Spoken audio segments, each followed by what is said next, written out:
आप सभी का स्वागत है इफेक्टिव संदीप में। और आज हम करने जा रहे हैं पार्ट 3 पॉलिनोमियल क्लास 9। और लास्ट 2 वीडियोस में मैंने आपको 6 पॉइंट क्लियर किए थे और आज हम करेंगे 7 पॉइंट, 8 पॉइंट, 9 एंड 10।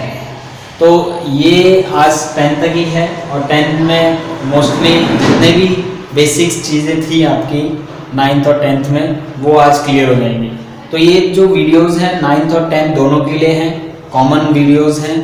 तो बेसिकली 9th के पर्पज़ से मैंने ये बनाई हैं, बट 10th वाले भी इसको ईजिली सीख सकते हैं और उससे आपको मदद मिलेगी 10th के क्वेश्चन करने में। तो चलते हैं आगे थोड़ा सा। 7th पॉइंट है कांस्टेंट पॉलिनोमियल। कांस्टेंट पॉलिनोमियल किसे कहते हैं? कि कांस्टेंट पॉलिनोमियल की बात करें, a polynomial containing one term only consisting a constant term. कोई पॉलिनोमियल है उसमें एक टर्म है और सिर्फ उसमें कांस्टेंट टर्म है, is called a constant polynomial. The degree of non zero constant polynomial is 0। क्या बोला है कि degree of non zero constant polynomial. Non zero constant polynomial का मतलब क्या हुआ कि कोई भी हो पॉलिनोमियल बट वो जीरो ना हो। अगर जीरो नहीं होगा तो वहां पर इसको बोलेंगे कांस्टेंट पॉलिनोमियल। कैसे? A constant term is called a constant polynomial. The degree of non-zero constant polynomial is 0. जो भी non-zero constant polynomial होगा उसकी जो डिग्री होगी वो आपकी क्या होगी? 0 होगी। ओके, तो constant polynomial जैसे कि आप मान के चलिए 5 ले लो, 7 ले लो, 8 ले लो, ये क्या है आपके constant polynomial. A polynomial containing one term only, ये क्या है? एक ही टर्म है। कंसिस्टिंग अ कांस्टेंट टर्म, और ये क्या है? पूरा एक कांस्टेंट टर्म है। Okay, is called a constant polynomial. ये कांस्टेंट पॉलिनोमियल कहलाएगा। The degree of the non zero constant polynomial, ये जो कांस्टेंट पॉलिनोमियल है इसकी जो डिग्री है वो क्या कहलाएगी? 0। जो डिग्री ऑफ द पॉलिनोमियल कहलाएगा, इसमें कांस्टेंट पॉलिनोमियल की जो डिग्री होती है वो क्या होगी? 0। यही मेन पॉइंट है आपके लिए, इसी को याद रखना है कि अगर कोई पूछता है what is the degree of polynomial of this constant polynomial, तो what is the degree of polynomial? So it is 0। यहां पर डिग्री क्या रहेगी इसकी? 0। क्लियर हो गई बात? अगर मैं यहां बात करूं x + 1 की, तो what is the degree of the polynomial? तो यहां पर डिग्री ऑफ द पॉलिनोमियल होगी 1, क्योंकि हम यहां पर वेरिएबल पे चेक करेंगे। ओके, अगर हम सिंपल 7 की बात करें तो यहां पर क्या होगा? Degree of the polynomial, constant polynomial की डिग्री क्या होगी? 0। तो वही बोल रहा है constant polynomial, a polynomial containing one term only. पहली बात तो यह है कि एक ही टर्म होगा उसमें। दूसरी चीज कंसिस्टिंग अ कांस्टेंट टर्म, ये कंसिस्टिंग होगा क्या? कांस्टेंट टर्म रहेगा। Is called a constant polynomial. The degree of the non zero constant polynomial is 0। जो डिग्री होगी इसकी वो 0 रहेगी। क्लियर हो गई बात? यहां पर आगे बढ़ते हैं। ये वाले जो समझने वाले पॉइंट है ये बहुत इंपॉर्टेंट है, यहीं पर ही बच्चे मिस्टेक्स करते हैं, तो आप भी ध्यान रखिएगा कि ये मिस्टेक्स आपके एग्जाम में ना हो।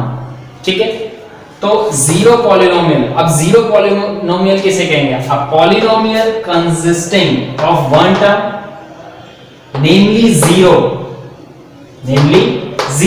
Only is called a zero polynomial. Zero polynomial सिर्फ वही होगा जब वो 0 कैरी करेगा, यानी 0 रहेगा, उसको हम 0 ही कहेंगे, तो उसको हम बोलते हैं zero polynomial. It is called zero polynomial. Okay, the degree of the zero polynomial is not defined. अगर मैं बात करूं यहां सिंपल से 0 की, तो ये 0 है और ये 0 है, तो इसकी जो डिग्री है वो क्या है? Not defined. बट इसकी डिग्री क्या है? 0। और इसकी डिग्री क्या है? 1। और इसकी डिग्री क्या है? x² + 1। इसकी डिग्री क्या है? 2। याद रखिएगा। तो ये क्वाड्रेटिक हो गया, ये लीनियर हो गया, और ये 0 हो गया, और ये नॉट डिफाइंड। 0 की जो डिग्री ऑफ द पॉलिनोमियल होगा वो नॉट डिफाइंड है। क्लियर हो गई बात यहाँ पर? तो चलते हैं आगे। 9th पॉइंट आते हैं zeros of a polynomial. Zeros of a polynomial क्या होता है? अगर कोई हम लेट कर लेते हैं px, px एक पॉलिनोमियल है, px क्या मान लेते हैं? Polynomial. Be a polynomial if p alpha, ये अल्फा है, अल्फा यानी कोई भी वैल्यू डाल लेते हैं। अगर इस पॉलिनोमियल में x की जगह पर हम क्या डाल लें? अल्फा, यानी कोई हमने वैल्यू डाल दी x की जगह में।